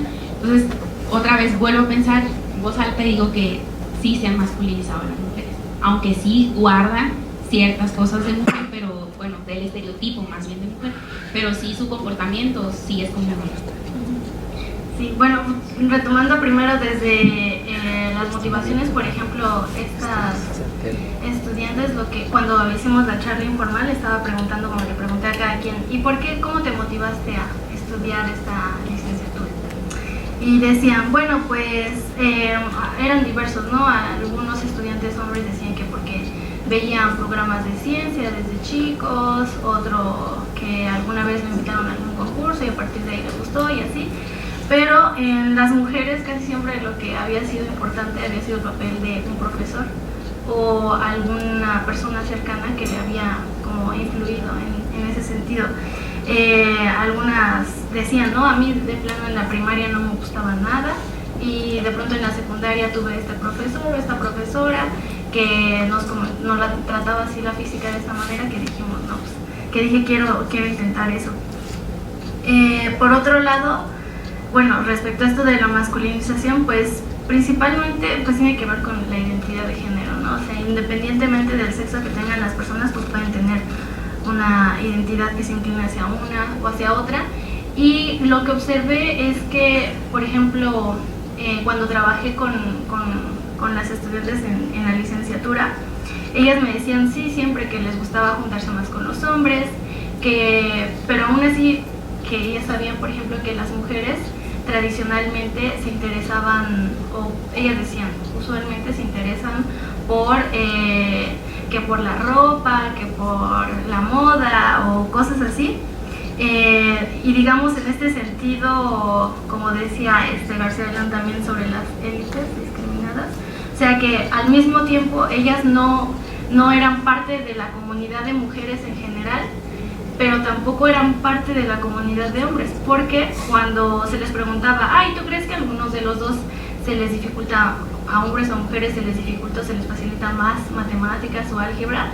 Y como la mitad de ellas dijeron que sí creían que a los hombres se les facilitaba más, y decían, nosotras tenemos que esforzarnos más, tenemos que estudiar un poquito más, echarle más ganas, porque a ellos veo que se les facilita más, y resulta que cuando uno ve los resultados, ellas tienen desempeños a veces mejores que aquellos compañeros que se supone se les facilita más. Entonces, también esta autodefinición de siempre no considerarse igual a los hombres, pero tampoco parte de las mujeres, pues las deja como en un desequilibrio, y que tampoco les permite juntarse con otras mujeres ahí mismo, porque a pesar de que sí reconocen que son, digamos, como podrían ser sus pares, no las siguen sintiéndose aisladas entre sí. Y luego, por ejemplo, respecto a la interacción, sería una dificultad tanto con sus compañeros como con sus profesores. Con los profesores decían en general que nunca nunca iban a buscarlos a su cubículo, por ejemplo, porque se podría pensar a malas interpretaciones, ¿no? Tampoco les gustaba mucho figurar mucho en el aula, y por ejemplo, entre ellos y ellas, los estudiantes decían, me tocó entrevistar a una pareja, era un chico y una chica, y él me decía, porque les pregunté que cómo le hacían para prepararse para los exámenes, y él decía que se reunía con sus compañeros a discutir. De tanto en tanto se juntaban, platicaban sobre la teoría, o sobre ejercicios, o sobre problemas, y que ya muy cercano al examen se juntaban un grupito en donde incluía a su novia, ¿no? Lo que se me hizo interesante es que cuando se trataba del trabajo a lo largo del curso, en las discusiones de la teoría y de los ejercicios, nunca integró a su compañera, ¿no? A su novia. Pero ya para el momento de prepararse para el examen, ahí sí. Y cuando entrevisté a la mujer, pues me dijo eso, que ella usualmente estudiaba por su cuenta, se esforzaba mucho, ahí estaba poco a poco, y que cuando se acercaba el examen, se juntaba con un grupo y con su novio, y que lo que ella procuraba era era ir bien estudiada para no tenerle que preguntar tanto a él. Entonces, y al final, pues con interés vi sus desempeños y habían sido similares de ambos en el examen. Entonces sí está muy fuerte esa carga, y de a pesar, incluso sobre las expectativas o lo que ellas creen que la gente espera de ellas, porque decían, bueno, al final yo les dije, ¿y qué te gustaría hacer al terminar la carrera o así? Y una de ellas me dijo, no, pues me gustaría trabajar. ¿Y te gustaría tener una familia? Y me dijo, pues no, porque como está la sociedad, yo tendría que encargarme de muchas cosas, ¿no? Tendría que encargarme de la familia, tendría que encargarme de la casa, y pues como que no podría, ¿no? Es decir, tiene muy fijado que eso es algo como que ya no se puede cambiar, ¿no? Inmutable. Entonces sí, ahí entran mucho más factores, y por eso es que estaba convencida de que era algo que quería considerar, digamos, para aportar un poco hacia la teoría, pero también a lo largo de la investigación fue algo que dije, no, se necesita algo más robusto, un estudio más profundo y más largo para poder atenderlo. Tenemos una participación en línea. Guadalupe Simón pregunta: a pesar de las estrategias usadas para hacer sentir incluidas a las mujeres en el desarrollo de la actividad, ellas se mantenían renuentes a participar. ¿Qué podría hacerse para que los niveles de confianza de las mujeres en una institución como el STEM aumenten? Pues, por ejemplo, yo lo que observé es cuando se trataba, y ahí viene otra vez lo que mencionaba Wendelin sobre la teoría, este principio de la racionalidad contextualizada, creo que permite que se genere un entorno más inclusivo, porque esto tiene que ver justamente la racionalidad contextualizada con que, dependiendo también del entorno, dependiendo de ciertos factores, pues puede ser que dos personas estén pensando lo mismo, pero en realidad lo expresen de manera que parezcan contradictorias. Entonces observé que mientras más yo trataba de hacer énfasis en eso durante la discusión, por ejemplo bueno, esta persona respondió esto y esta otra persona respondió esto, pero de verdad se referían a algo tan contrastante, y entonces resulta que cuando discutían entre ellos, decían, no, pues yo me refería en realidad a tal cosa, y el otro, bueno, entonces quiere decir que se asociaba más con lo mío, y así. Entonces lo que vi es que mientras más fomentaba eso en la discusión, más se iban integrando las mujeres. Y de hecho hasta el final de la discusión, cuando yo les pregunté ¿y qué les pareció que hubiera presentado aquí sus respuestas con sus nombres y todo?, uno de ellos dijo, ay, a mí me chocó, ¿no? Al principio, porque yo dije, ay, a fuerzas voy a tener que participar, ¿no? Pero cuando vio que el ambiente que se generó no era de crítica, no era de ataque, de, ay, ¿por qué lo hiciste así? O, ay, ¿cómo pudiste haber respondido eso? Sino más bien, tratemos de entender por qué habrá respondido eso y cuál era como su racionalidad en ese momento. Entonces, lo que vi es que poco a poco las mujeres, si bien al inicio estaban así como muy renuentes a participar, poco a poco ya comenzaban a platicar, ¿no? Como ya con más confianza de, bueno, igual si digo que esta es mi opinión, pues no me van a, no van a criticar o vamos a platicar tal vez porque lo pensé. Entonces, en ese sentido, creo que si eso se fomentara más ahí y no fuera tan, y tiene que ver también con esto de cómo se concibe la ciencia, que digamos, como lo llaman patriarcalmente, o así que la ciencia trata de ser muy dogmática y muy axiomática y decir, bueno, esto es así y tiene esta consecuencia lógica y por lo tanto se obtiene eso y ya. Cuando se alude a lo femenino en la ciencia es a que existen variantes, existen otras posibilidades y que no tienen por qué ser tan restrictivas, ¿no? De ahí que pensemos también que está asociado esto de que respondan cuando se trata de aspectos numéricos con tal vez, aproximadamente, porque no suelen ser así como tan tajantes. Entonces, si se generara en una institución como esa ese tipo de ambiente, pues yo creo que podría propiciarse que las mujeres quisieran o se sintieran con la libertad de participar. ¿Alguien más del público aquí presente tiene algo? Sí, hola, me parece muy interesante tu estudio y quisiera comentar varias cosas. Por ejemplo, una de las cosas que andabas, que acabas de citar, esta parte de que a veces en estos programas de estudios, o por ejemplo en la matemática educativa, pareciera ser que hay privilegios invisibilizados por parte de los hombres en estas masculinidades. Esto es que estos privilegios que nosotros tenemos como hombres, pues no se pueden ver hasta que alguien señala algo distinto. Por ejemplo, ahorita que veía tu exposición, me sorprendió bastante al no darme cuenta o inclusive no evidenciar que la forma operacional de cómo se resuelve un problema es totalmente distinto de un hombre y una mujer, porque el camino al que llegan pareciera ser que es el mismo, pero llegan en diferentes momentos. Como lo comentabas en tu exposición, los hombres saltaron hacia, por ejemplo, procedimientos subsecuentes, regresan para contestar, mientras que las mujeres siguieron de manera paso a paso. Eso a mí me pareció como bastante interesante, y digo esto porque si me pongo a pensar que en realidad todos los programas de estudio son de maneras lineales y hasta dogmáticas, quiere decir que estamos hablando del tema 1.1, entonces sí 1.2, entonces pareciera ser que son privilegios que están implícitos pero que no se visibilizan. Y en este momento, cuando tú lo señalas a partir de esta parte del lenguaje, me parece que esta situación del discurso crea una realidad distinta. Quiere decir que es una realidad que no estaba señalada y que cuando tú la señalas, entonces da una parte o una realidad alterna que no la podemos visibilizar porque estamos tan acostumbrados a una situación de cotidianidad. Inclusive lo que comentaban aquí, que esta parte del empoderamiento, pues vivimos en una sociedad que si no se arrebata el poder en un grupo, hasta inclusive en un grupo de clases, en un trabajo de equipo, pues este poder no se va a ceder. Y entonces por esa situación a veces el empoderamiento que tienen que tener las mujeres hacia los hombres, porque si no se hace de esa forma, en muy pocos contextos este poder se cede, y cuando se cede a veces pareciera ser que todavía se tiene que arrebatar, porque si no es de esa forma, entonces Foucault decía que entonces no se puede ejercer de manera directa o eficiente.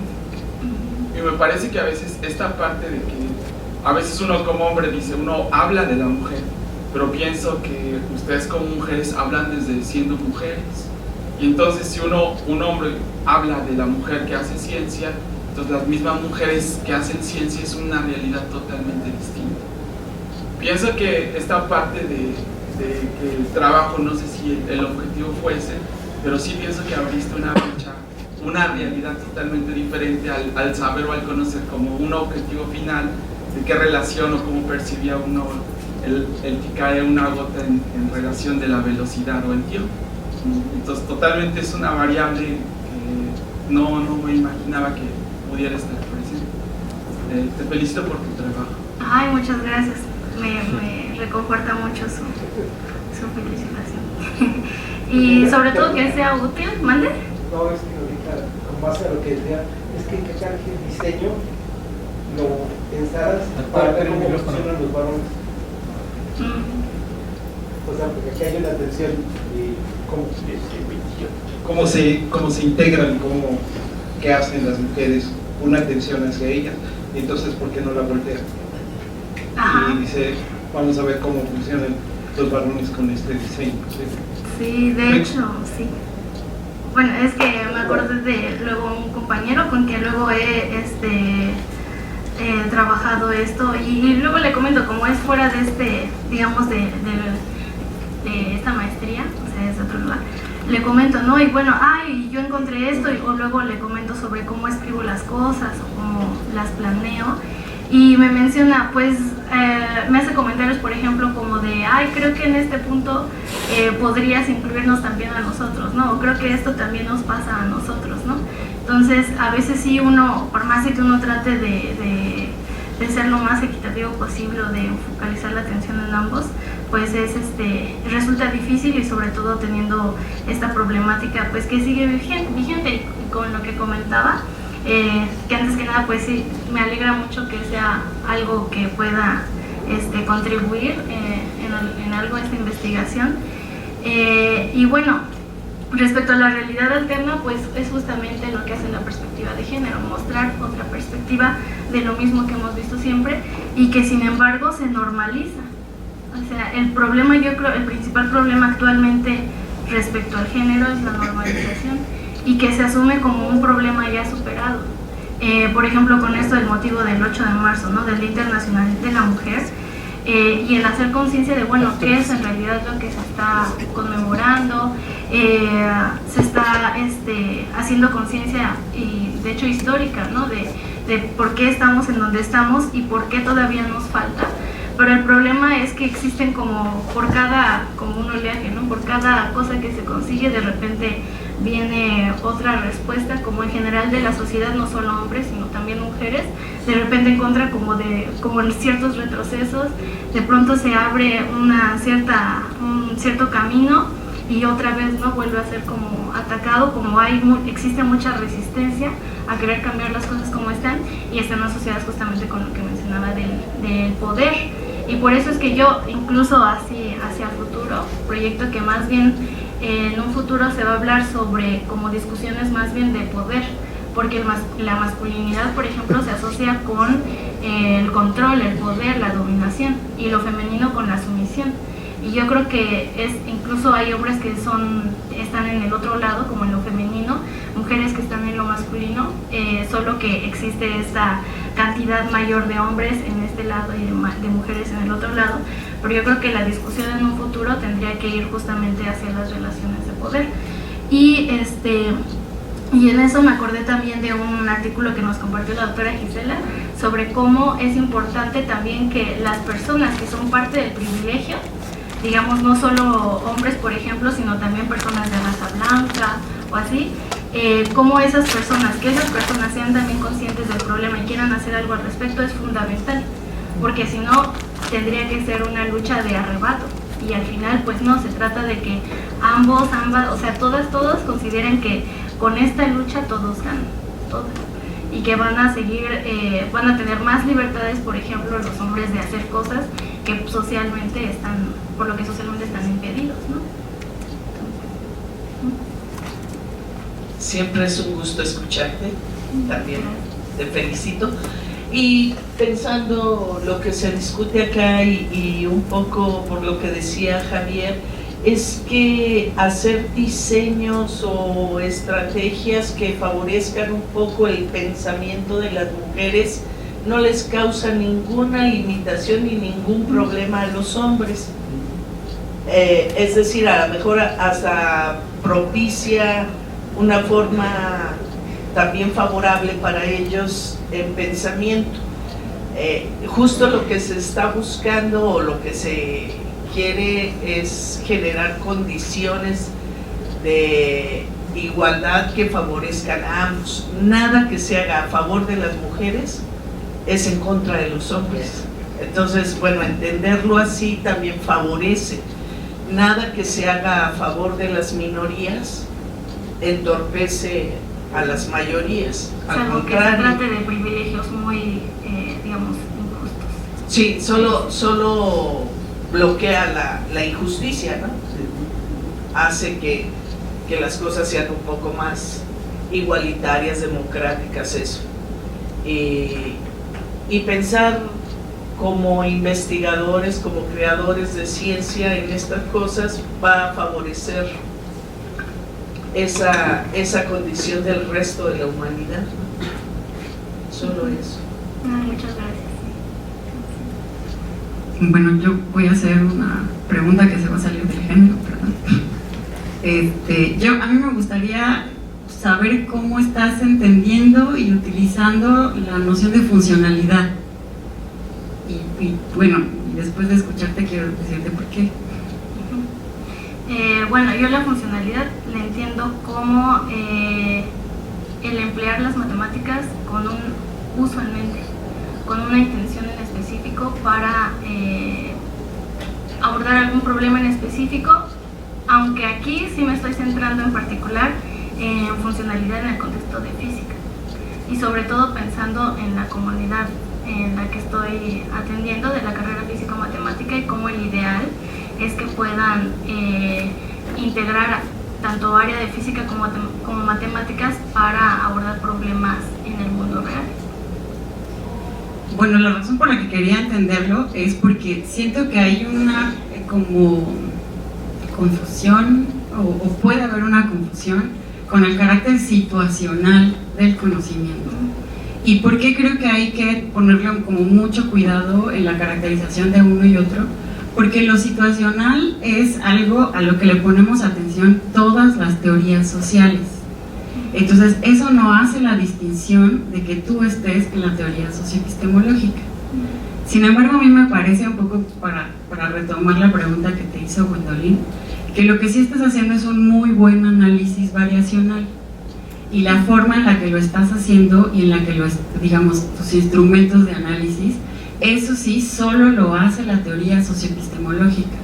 Y la funcionalidad y el uso está en la forma en la que estás acercándote a todas esas piezas del pensamiento y lenguaje variacional. Porque lo otro es meramente situacional. La parte del diseño, y a lo mejor ese sí agarra un poquito el tema del género, y creo que es una dificultad que vamos a tener en la socioepistemología, y eso es para todo el grupo que hace género en socioepistemología, una dificultad que creo que vamos a tener para estos diseños inclusivos, es que en realidad nosotros hacemos diseños inclusivos para hombres y mujeres, porque reconocimos la exclusión de construcción de conocimiento para todos por igual. Entonces, aunque los hombres no lo reconocen, también fueron excluidos de esa construcción de conocimiento. Entonces, al hacer estos diseños, nuestros principios de diseño, por así decirlos, porque creo que soy la única que lo dice, bueno, también en los nuevos programas de estudios se habla de funcionalidad, contextualidad y transversalidad. Entonces, no es, me parece, que un elemento para hacer un diseño desde la perspectiva de género, sino desde el planteamiento socioepistemológico. Entonces, en efecto, es para ser inclusivos con hombres y mujeres, porque todos hemos sido excluidos de construir conocimiento matemático. Entonces, pues ahí no sé si eso sea una dificultad para que lo hagamos exclusivo desde una perspectiva de género, porque lo tenemos que hacer todos, hagamos o no con perspectiva de género. Entonces, no sé si eso, por ejemplo, lo estén contemplando cuando se hace, cuando lo estén poniendo los diseños, en particular con perspectiva de género, que los diseños sí o sí lo tenemos que considerar. Entonces, a mí me parece que ahí pues tenemos un algo que discutir, ¿no? O sea, como grupos y en particular ustedes, porque la funcionalidad sí o sí va en nuestros diseños. Bueno, eso. Y la otra es que un poco lo que yo he discutido con Tiana, esta idea de la masculinización, es más bien en términos de, pues quienes llegamos a la universidad, a una carrera afín a las matemáticas, pues somos sobrevivientes, ¿no? Y ya pensamos matemáticas, pues como nos ha enseñado el sistema, y estos como los hombres. Entonces, ¿no será que al irnos con esas poblaciones pues nos van a dar como poquita información? Entonces también, no sé, quizá ahí la selección de la población también sea una clave metodológica importante a considerar para recuperar estas formas de pensar en las mujeres. Entonces, es como una pregunta que la hago desde la ignorancia, por supuesto, pero que creo que también tendríamos que repensar estas poblaciones, ¿no? Yo me acuerdo alguna vez, un director en el Politécnico me decía, uy, quería llevar mujeres al festejo del Día de las Mujeres, pero me asomé al patio y había una. Me dice, pero es que claro, mi ingeniería es ingeniería automovilística. Entonces claro, tomó a la chiquilla, se la llevó en su coche, mientras que en otras CECIMES, por ejemplo, iban camiones, porque ya había participación de muchas mujeres. Entonces claro, ya las poblaciones hay que pensarlas también según las preguntas que nos queremos hacer. Entonces quizá no estamos eligiendo las poblaciones que nos puedan dar esa información, ¿no? Quizá, no sé, pero por ahí va mi reflexión. Gracias. Sí, porque bueno, en particular en esta, lo que a mí me llamó la atención es que aún estos rasgos culturales como de masculinización seguían tal vez incluso más ocultos, pero no menos significativos, rasgos de la cultura femenina y rasgos de, por ejemplo, de inseguridad, rasgos de ansiedad ante su participación o ante el considerarse como parte de esta de la comunidad que construye el conocimiento.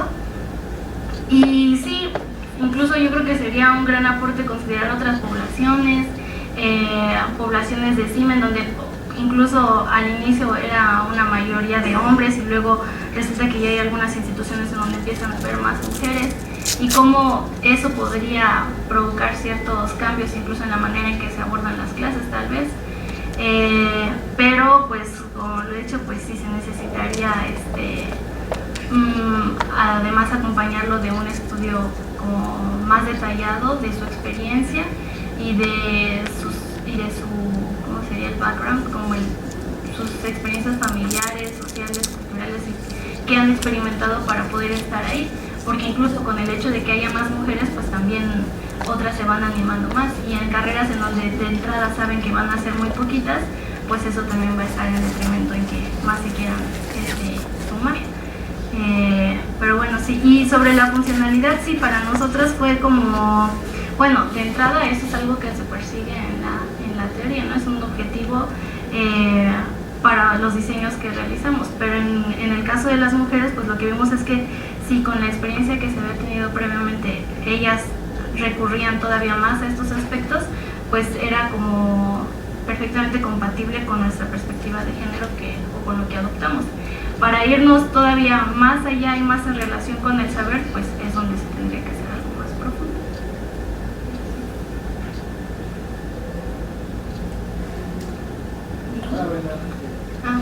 Hola. Igual coincido con tus colegas en cuanto a que tu presentación fue muy buena, me gustó bastante, la estructura que mostraste y todo, la explicación.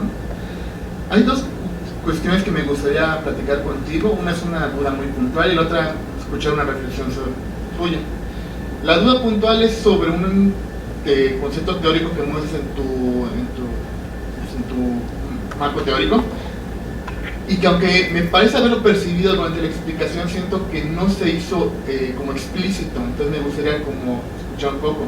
Es sobre lo de la temporalización que hablabas desde la perspectiva de Arthur, porque en la análisis de respuesta me quedó muy claro la diferencia, o más bien el papel que juega la concepción del tiempo absoluto desde Newton en la respuesta de los estudiantes, pero ya no sé en qué medida esta temporalización de Arthur aparece o es usada para analizar la respuesta de los estudiantes.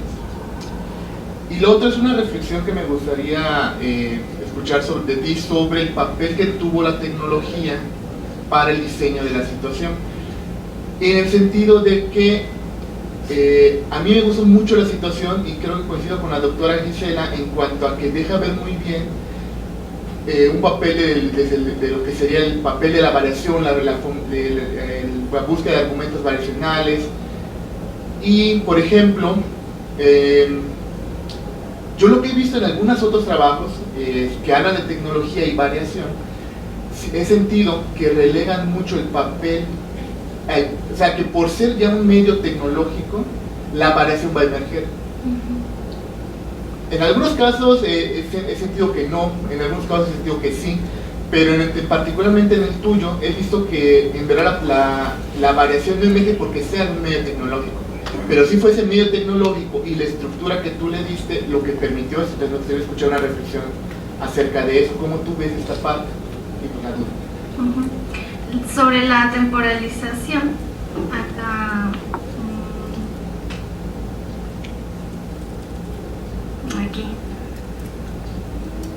aquí pues fue principalmente con respecto a esta visión newtoniana, porque por ejemplo decía, cuando en tiempos de Newton pues se consideraba que el tiempo era lo único que fluía y de manera inmutable, o sea, no siempre iba a tener un flujo regular y no iba a cambiar nada, pero resulta que en la actualidad, por ejemplo, sabemos que ni siquiera el tiempo es algo absoluto, ¿no? O sea, podemos usar un reloj atómico, medir el tiempo de nuestros pies en nuestra cintura y va a correr de manera diferente. Pero aquí lo interesante fue que, y de hecho Arthur hace todo así un relato de por qué, en qué momentos es que este tiempo emerge como ese referente absoluto, y de hecho hay otro trabajo, ahorita no me acuerdo de quién era, de cómo incluso podríamos considerar una medida invertida de la velocidad, es decir, no medir la distancia con respecto al tiempo, sino el tiempo con respecto a la distancia. Y, o sea, matemáticamente es perfectamente consistente y también se obtienen otros resultados, pero bueno, aquí en particular para lo que me fue esencial fue para esta parte de los desplazamientos. Yo decía, pero ¿por qué si el arrastre está restringido? Incluso en sus manipulaciones pues se observa que cuando lo mueven, o sea, saben que solamente se está, bueno, ahí también saben, o sea, se observa que solo hay un desplazamiento que es posible verticalmente, y aún así su referencia es, bueno, es que el tiempo inicial es cero. Considerar que siempre todo depende del tiempo, que su referente absoluto va a ser el tiempo, eso es lo que me permitió como tratar de indagar un poco más en esta y también en esta, porque era como, yo creo que el principal tema de discusión durante la socialización es cuáles eran los referentes que se tomaban en cuenta al momento de hacer una decisión sobre la ubicación de la gráfica. Y el cómo siempre pensar en el tiempo resulta como lo único que es necesario, y al final no, las consideraciones, lo demás que se asume implícitamente. Sí juega un papel porque les hace que ellas y ellos elijan una ubicación en específico, y en donde en esa decisión tuvo que haber estado en juego otro factor, como la forma de la gráfica, ¿no? La velocidad en cierto tiempo, pero aún así lo que decían era, bueno, pero lo que yo estoy considerando solamente es el tiempo, y si yo tuviera el valor de tiempo ahí y en otro punto también sería lo único que necesito. Entonces, bueno, en ese sentido fue que me ayudó como a entender por qué había como, tal vez epistemológicamente, por qué había esta fijación con considerar siempre el tiempo como que es nuestro referente principal. Y sobre el otro, sobre el papel de la tecnología, ¿no? Sí, esto es algo que es muy discutido. Incluso hay una investigadora, quien es Joubert, que dice que expresa cómo incluso en medios tecnológicos los supuestos epistemológicos pueden ser incluso más, digamos, más complejos que en otros ambientes, puesto que entra en juego la retroalimentación del ambiente. O sea, al mismo tiempo que el alumnado está haciendo algo, el mismo ambiente le está proveyendo de información. Entonces ahí el cuidado que hay que tener es en cuanto a qué retroalimentación queremos que reciban y por qué, ¿no? Orientado hacia qué. Entonces ahí lo principal, por ejemplo, en el caso del arrastre, ahí queda de manera muy implícita, pero cuando uno, o sea, después de haber pasado de, digamos, este comportamiento constante, un comportamiento lineal y luego al comportamiento cuadrático, pues se asume esta relación entre los órdenes de variación, pero digamos, la respuesta que da es que el comportamiento de la posición va a ser así, cuadrático, va a ser representado con una parábola. Pero aún así no se sabe, con respecto a esto que comentaba de los ejes y de cómo se van incorporando gradualmente, no se sabe exactamente en dónde se ubicarían.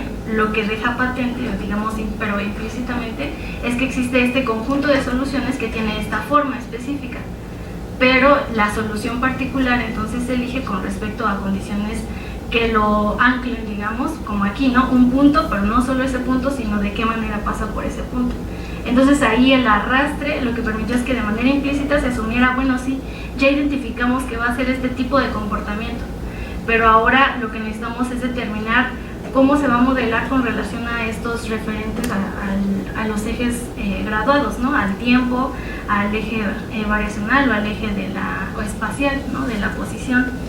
Entonces sí, en ese sentido, sí, si bien la tecnología no implica que por ello vaya a existir variación, incluso como dicen, ¿no? El paper on screen, o sea, puede ser que nada más sea una actividad que podría estar perfectamente en papel y la pasamos aquí, acá, ¿no? En realidad el papel de la tecnología, el que se pudiera hacer el arrastre, la variación continua de los parámetros, eso es lo que caracterizó aquí la relevancia del ambiente dinámico.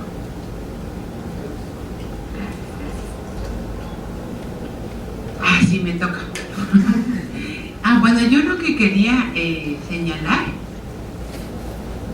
por un lado, es que en el examen yo hice la observación de que un resultado que me sorprendía del trabajo de Brenda es que las mujeres que estaban en el estudio son estudiantes de físico-matemáticas. Como dice Gisela, no solo sobrevivieron, sino fueron capaces de pasar por muchos filtros. Y sin embargo, se muestran poco proactivas, están como atrás.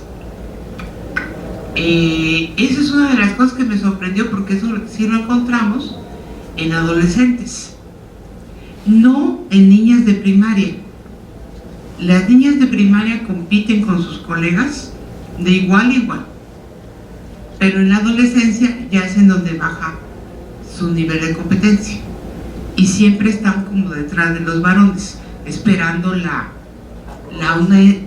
anuencia o aprobación. Entonces me sorprendió de las chicas de físico-matemáticas, porque yo esperaba que fueran líderes, ya que han pasado por tales filtros. En efecto, las mujeres que llegan a estas áreas dominadas por el patriarcado se masculinizan, porque es la única forma de que el patriarcado las acepte. Pero además, el patriarcado las elige. Entonces, se eligen las élites políticas, académicas, y con esa elección se hace según las teorías feministas, se hace una segregación específica, y por eso el fenómeno de la abeja reina, y por eso el fenómeno de que quienes llegamos a puestos de poder, las académicas tenemos puestos de poder,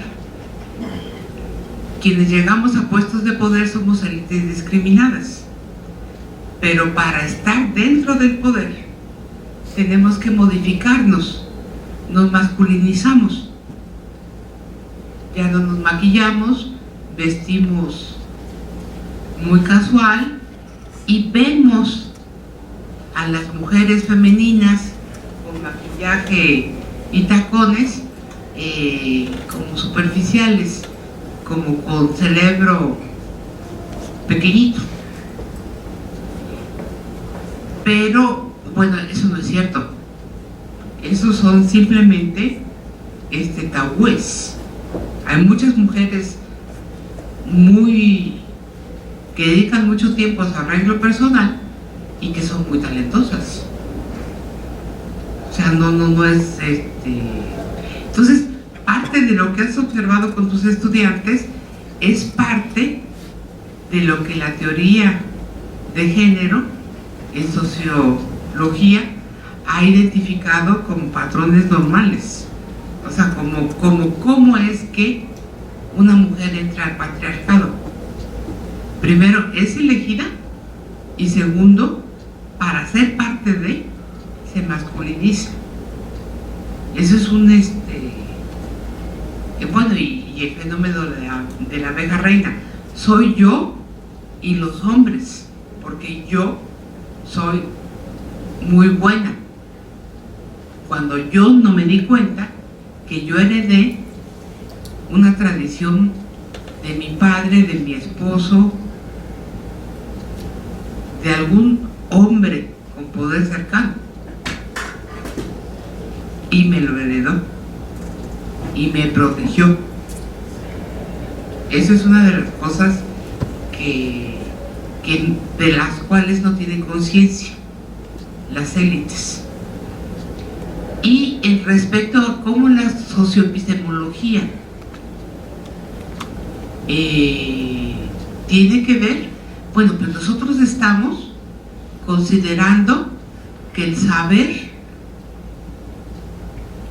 no es solo el saber académico. Estamos considerando que el saber de un campesino que hace matemáticas en la vida cotidiana, y que hay grupos, favorecidos o no, que encuentran, que hacen matemáticas. En este caso, no es una lucha reivindicativa, porque la lucha reivindicativa por los derechos de la mujer lo hacemos en otro espacio.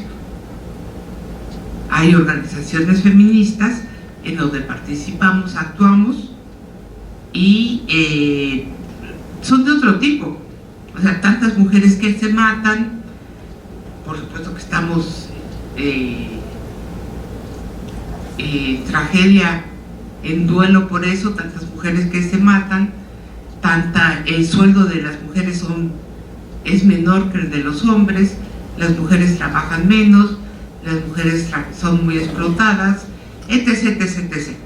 Entonces, esos son discriminaciones hacia los derechos de las mujeres, y esas se defienden y se trata de ellas en los ámbitos que corresponden.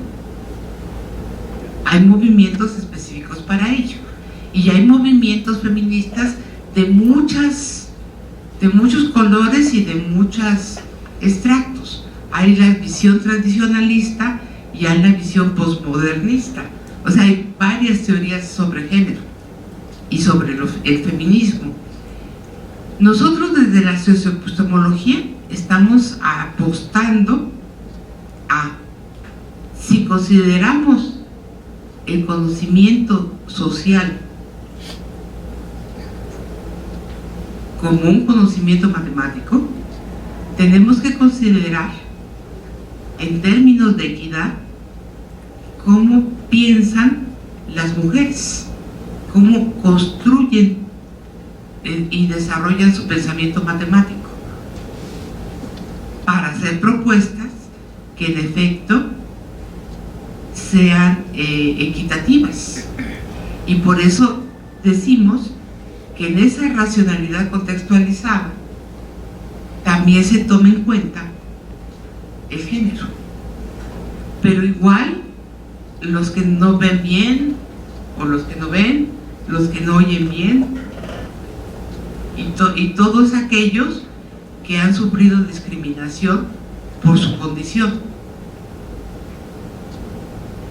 Y bueno, pues tenemos que ir avanzando, y en términos científicos tenemos que ir identificando cuál es su pensamiento, porque partimos de la hipótesis de que el currículum lo hizo el patriarcado atendiendo a los razonamientos del patriarcado. Pero, pues ya vimos que no les ha ido bien, ni los hombres entienden ese currículo. Entonces, es de nuevo un filtro que hace para todos, sí es cierto, pero no se ha tomado en cuenta el cómo las mujeres desarrollan su pensamiento matemático. Y parte de la investigación del objetivo de investigación del grupo es cómo las mujeres hacen eso, y visibilizarlo, hacerlo ver, y bueno, pues ya cada quien toma en cuenta lo que corresponde. Y yo no creo que sea un reto de la epistemología, de la socioepistemología. Yo creo que es un deber, porque qué cosa más social que la diferenciación de géneros. Pero separémoslo de la reivindicación. La reivindicación se da en otros aspectos, en otros ámbitos de la vida pública. Eso es aparte, o sea, de aquí no queremos formar un partido feminista que vaya a hacer manifestaciones. Aquí lo que queremos es tomar evidencia, publicar la evidencia y hacer lo que se pueda porque esa evidencia sea parte de la política pública. Nada más. Agradecemos nuevamente a nuestra invitada Brenda Carranza Rogerio el haber compartido con nosotros los resultados de su línea de investigación y la retroalimentación que ha dado a nuestros colegas. A continuación, se hará entrega de un diploma de reconocimiento, el cual dice lo siguiente. El Centro de Investigación y de Estudios Avanzados del Instituto Politécnico Nacional, Departamento de Matemática Educativa, otorga el presente reconocimiento a maestra en Ciencias Brenda Carranza Rogerio por su ponencia Estrategias dinámicas en el análisis variacional de un fenómeno físico en un ambiente digital, una experiencia con perspectiva de género, impartida en la sesión 116, año 30 del Seminario de los Jueves del Área de Educación Superior, Ciudad de México, a los 14 días del mes de marzo del 2019. Firma doctora Rosa María Farfán, coordinadora, Seminario de los Jueves, Área de Educación Superior, Departamento de Matemática Educativa.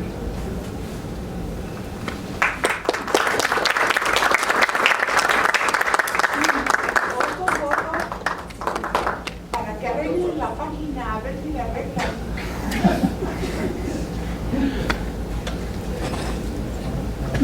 Aquí me toca arreglarla.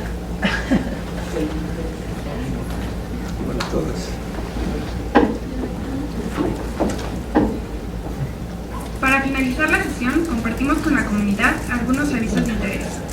A los interesados en asistir a eventos académicos, les recordamos que se celebrarán próximamente 9º Simposio de Matemática y Educación Matemática, 8º Congreso Internacional de Matemática Asistida por Computador en Bogotá, Colombia, el 8 y 9 de febrero del 2019. 8º Congreso Uruguayo de Educación Matemática en Montevideo, Uruguay, del 3 al 5 de mayo del 2019.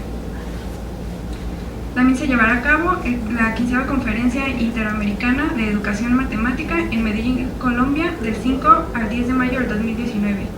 Las Jornadas para el Aprendizaje y la Enseñanza de las Matemáticas, 19 edición, en Coruña, España, del 3 al 6 de julio del 2019. Así como la Reunión Latinoamericana de Matemática Educativa, edición 33, La Habana, Cuba, del 7 al 12 de julio del 2019. También se llevará a cabo el PME 43 en Pretoria, Sudáfrica, del 7 al 12 de julio del 2019, el Congreso Internacional Compumat en La Habana, Cuba, del 5 al 17 de julio del 2019, y el 23º Simposio SEIM en Valladolid, España, del 4 al 16 de septiembre del 2019. Les recordamos que si desean difundir algún evento o convocatoria de interés para la comunidad, favor de dirigir la información a la cuenta de correo seminaes@sinvestav.mx. De parte del comité organizador, agradecemos a la comunidad y a nuestra coordinadora, la doctora Rosa María Farfán, todo el apoyo brindado. Los esperamos este 28 de marzo en la próxima sesión del Seminario de los Jueves. Gracias.